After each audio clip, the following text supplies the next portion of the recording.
4, 3. We'll do it live.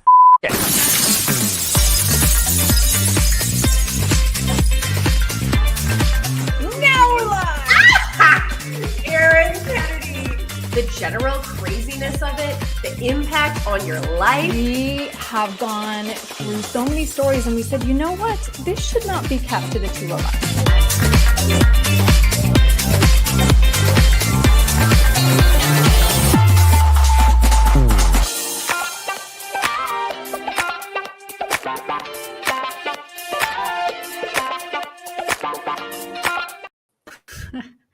I forgot to press take our cameras. Erin, I was looking at that. While. Dude, it's been a while. We were while. so young, so innocent when we started. No, I'm kidding. Yeah, But it's been a long time. How you doing, Megan? yes, I'm good. How are you? Other than freezing your butt off in Minnesota. You know, it's in the 20s today, so we are quite warm. Is it balmy? Are you out in a bathing suit in the backyard? It feels like we could be. Yeah, no, so it was negative 20 here the other day. And we've been, having fires in the fireplace every day just to warm the floors. Right. Yeah. So what do the kids do? I mean, I know in Minnesota, you guys I say you guys, although you're fairly new to Minnesota, but they embrace the cold and snow, right? You have to. Otherwise, you will get stir crazy and just be miserable. As my mother-in-law says, you can like the snow or not, but there's still going to be the same amount of snow. Yes. And do you even have any snow, though? No, therein lies the question. It's brutal cold. Actually, we did get outside yesterday, though. Yesterday was nice. It was also in the 20s, I think. We went to the Winter Festival. So they have stuff outdoors too. So it was this big snow sculpture contest with all these different teams competing. And so, you're walking around and watching people carve the snow like you would like the beach, like a sandcastle kind of thing. Except and they had free cocoa and stuff. Yeah, so it was really nice. We got out. Cool. You probably have to, because your winter is not going to end until May, basically. Hopefully. Right. Yeah, yeah. But here, from when you lived here near Chicago, it's just cold. No one does anything. Everybody locks down. We went out on a hike yesterday and there was not another human body. No one the whole time, which is fine. I mean, whatever. It was 25 degrees, but the kids were stir crazy. I was stir crazy. And it makes me want to just move somewhere warm. I'm about to be done with this, I think. No, you're not. I am. I'm over it, Erin. But I don't know where I would go at this point because you can't go to California because it's on fire. That's where I was going with this. Yes. If you go to California, there's fires all the time, earthquakes. Fires have become more frequent. I think it's getting hotter in the Southwest. So Arizona, those places. I suppose Colorado would be okay, but that's not particularly warm. Yeah. Wyoming is too remote. Montana is too remote. Florida, you get hurricanes. The deep South, you get tornadoes. It's where is safe right now other than the Midwest? Minnesota, Also, the cost of just homeowners insurance in Florida and California and some of those other places, prohibitively high. Well, it is. And we were talking right before we got started about the fires, about California. Yes, their insurance is dropping them 5 days before these huge fires come through. But I saw about 10 different reporters covering fires in their neighborhood or the neighborhood where they grew up or the neighborhood where their girlfriend lives or fill in the blank. In fact, Carter Evans, who is a friend of mine and Lance's from when I was working in New York, he's been out working for CBS for a long time. It's in the LA bureau. And so he always covers fires, but they're not typically in his neighborhood. And he lives in Pacific Palisades. Wow. And was standing there covering his whole neighborhood being burned down. So did he lose his house? I don't think they did. I think they got lucky and did not lose their home. But, it's that thing where, it's everything around them is gone. They have no utilities. They have no school, no grocery store, nothing. Wow. Yeah. I know. That's scary. I know. Are you in touch with any reporters who are covering it? No, not right now. I mean, just other than social media stuff, basically. Yeah. Yeah. And just, some friends I have that are in LA who don't want to take their kids out because they can't breathe the air, that sort of thing. That was last week. I think it's gotten a little bit better now, but still. Okay. So speaking of social media, because I did want to ask you, okay, you're on TikTok, right? Yes, I am more like a TikTok voyeur than I am a TikTok poster. Creator. Yeah. Like, I don't know. I just feel like Instagram is the one that I like. Facebook is fine. I feel like that's the one that, we all started on and I still have it. But TikTok, I just like to watch some of the stuff. There is really good content on there. Yeah. There's also ridiculously stupid content on there.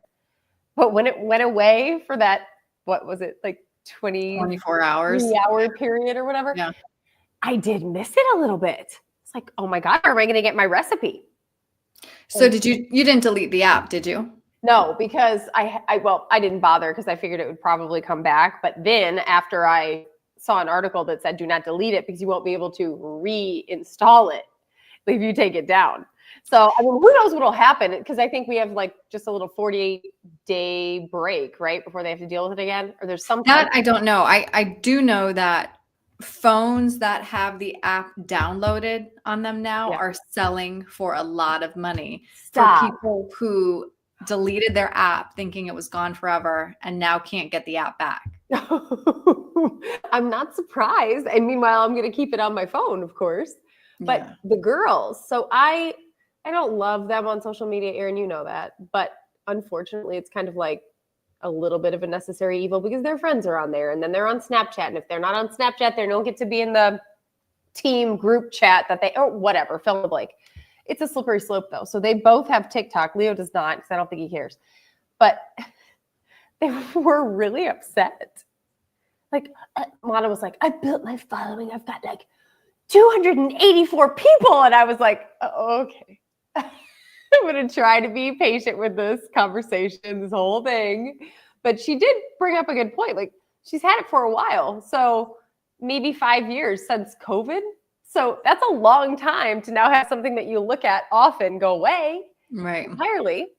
But I was kind of hoping it would go away. Yeah. Well, it still might. It's possible, I guess. Okay, so Erin, question. What are you thinking now so the end of 2024, we thought this news cycle was insane, that there was something happening every other second. And maybe that 2025 would bring some calm. You thought that? I don't know that I thought that. I wasn't sure. I was thinking that it wasn't sustainable to be having this much happen on a regular basis. However, we continue. To be honest with you, it feels like 2016 kind of again, doesn't it? I feel like I was in a morning meeting in Chicago before where we were talking about news alert fatigue.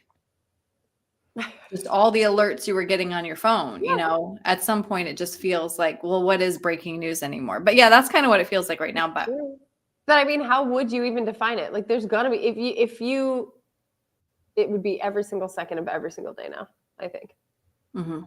Something.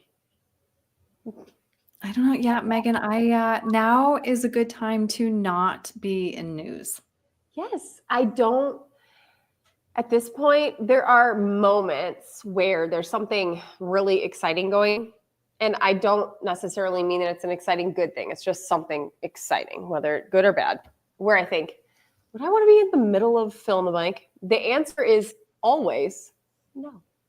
So have you gotten any phone calls from people in TV who are asking you to go to the fires and do some reporting? No, not in this one. Because I never really did any of the fire stuff. Usually it was more like a hurricane would happen. And I think they would think of me there. Because I still feel like this is a weather event, but. Oh, it 100% is. But I never really covered those and for them. So it was more the hurricanes and things like that.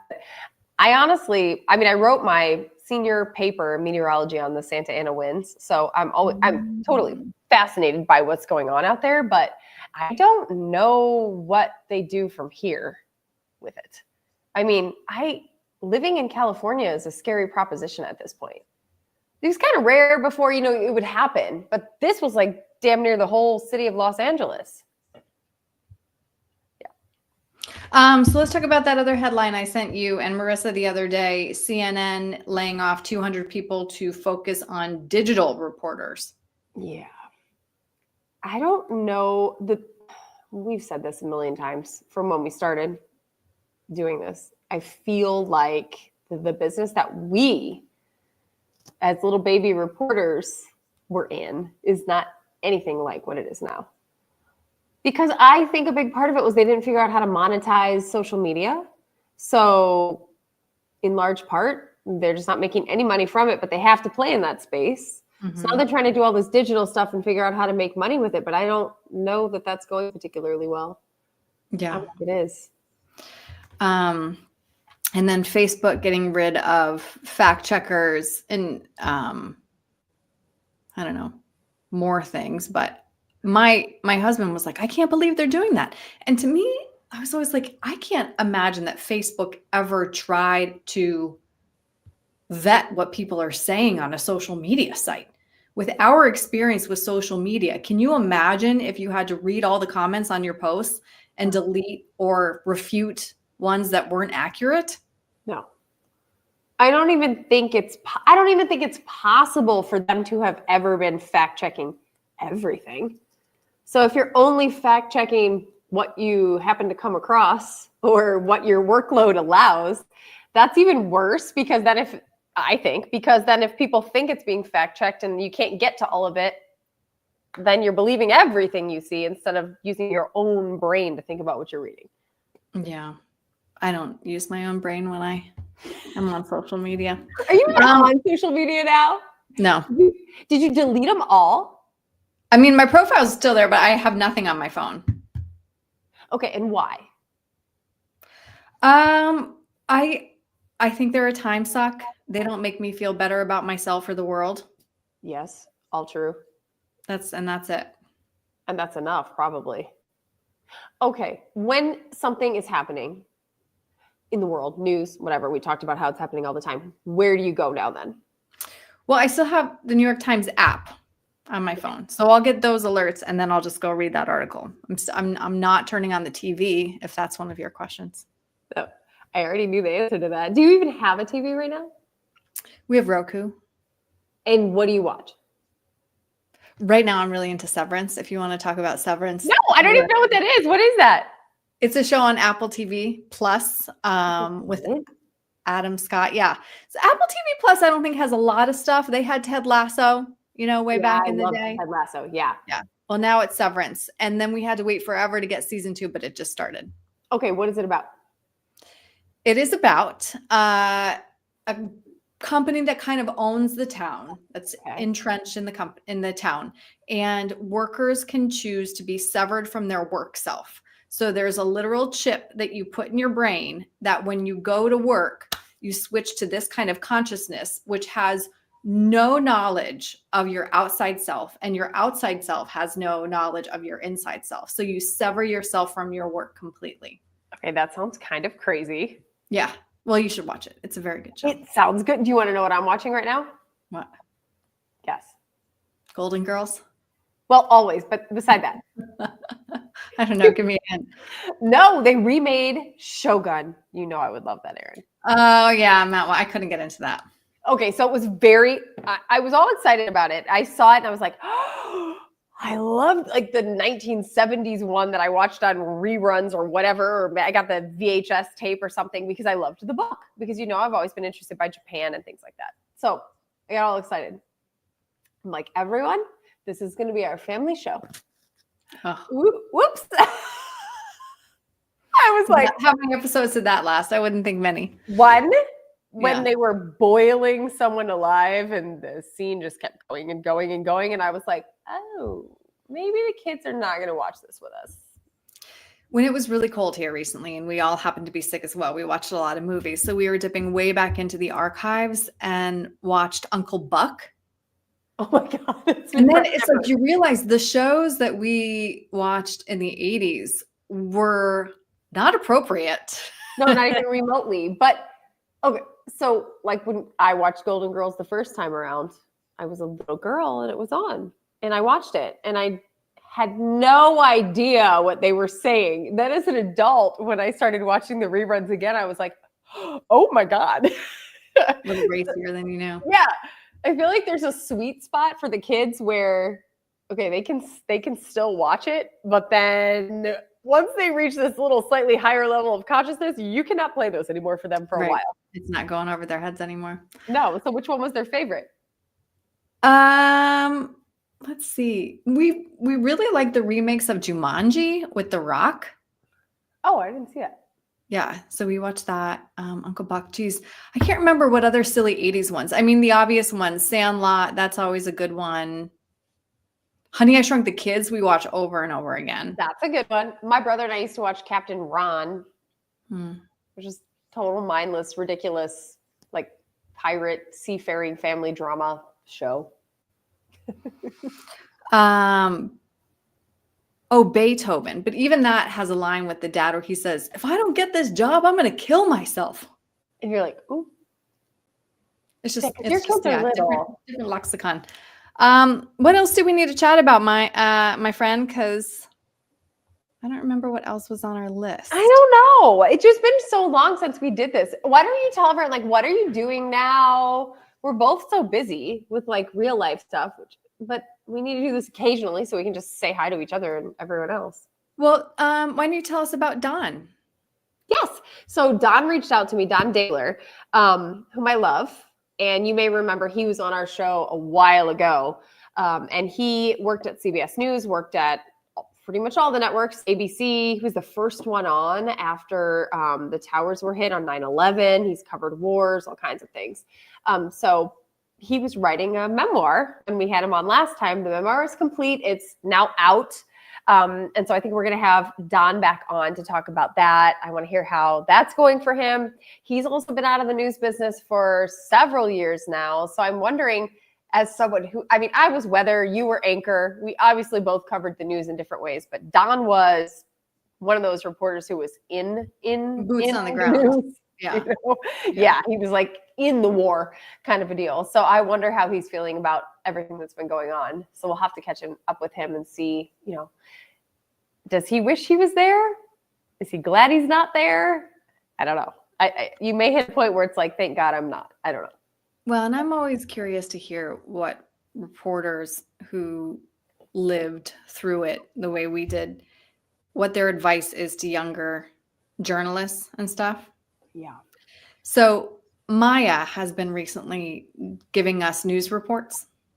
Okay. And the reason we do this is because in my house, we will do like a challenge where you have to talk for a minute about any topic you want, but you can't say like, I love that. So the kids are very good at it. And Maya has pivoted into telling us about the weather and news and stuff like that. So she said, well, maybe I'll be a reporter. And I was like, I don't know about that. So what would you say, though, if someone reached out to you now and said that that's what they want to do? I would say if that's your 5-year plan, as long as you understand it should be a finite 5-year, you're not going to make any money. Use it to make connections and learn a heck of a lot of skills. You But do. it should not be a career. That's what I would say. At this point, I think I would agree with that, because I just think about, like we were saying, how much it's changed from when it still was a career. The potential was great. And then I think it started going down while we were in it. And now I don't even think I'd want to start where they are. The people who are still okay are the ones who probably hung in, who are our age. But the younger folks, I feel like they can't possibly be making the money we were making. They've got to be doing more work. They've got to be one-man bands all over the place. It just doesn't seem like it would be fun for me. And I think also we've hit the point where we understand that importance of quality of life too. So, you know, when you just were a hungry reporter wanting to be an anchor, you were willing to give up a lot. But now that we know better, I don't think it's worth it anymore. Right. Like I said, it's a young man's game. It is. But what's the point of that? We learned a lot, right? Yes, we did. Like, But we were in it you? for 15 years, Erin. Would we learn a lot? What, 10 years ago when we were done? Would we have been the same? I don't know that I would have had that level. Like, I think No. it took 15 years to get all the benefits, suck all the benefits out of it, you know? And what's keeping you busy these days? Me? Just work stuff, because we're developing this whole platform, and it's a whole like long story to talk about all the things, but I am still doing content with it. So I get to exercise that muscle not as often as I used to, but often enough to whet my appetite for it. And then I enjoy myself doing that. And then I come home and go back to no makeup and a ponytail and sweatpants. And I'm happy about it. Yes, exactly. Basically. All right. Anything else? Yeah, that's all I got. I got nothing special. I feel like I need to like find a way to be better at social media, because I do miss a little bit just this sort of thing. But I also then sometimes just get too lazy and don't feel like doing it. You know what I mean? I certainly do. But I don't want to do it. I feel it's so nice to not feel shackled to having to post. Yes, I can see that. And I mean, I don't feel like I have to post that much anymore, but I am still on social media. Like, you took yourself all the way out of the equation, so it's probably easier because you can just ignore it altogether. Yeah, I'm sure people are still messaging me. At least you know now. Don't message me on Instagram. Even so, whenever I opened it up, it was like, so-and-so mentioned you, but it's like disappeared already. So-and-so mentioned you. So-and-so. Right, you're like, I wonder what happened. It was probably me. I was probably like at Erin Kennedy. Yeah. Because every once in a while, some funny videos will pop up. There was one the other day of you, probably 18 months pregnant, with Conrad, and you, like, I didn't realize it at first. And then we were doing something and you turned to the side. And I was like, whoa, Erin. It was so cute though. Yeah.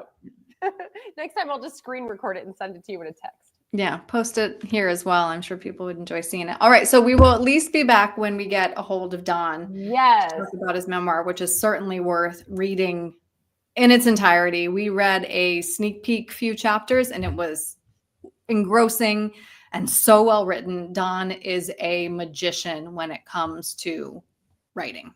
He is. And that's what made him such a great reporter. Yeah. He's just going to craft the most beautiful story you ever heard. So yeah, we'll catch in with Don. His publicist just sent me an email, so I'll check that out and we will get it all scheduled up. And I want to see Don. I want to hear how he's doing. He's in like this new stage of life where they're empty nesters now too, which I dread. Yeah. What the hell am I going to do to keep me busy then?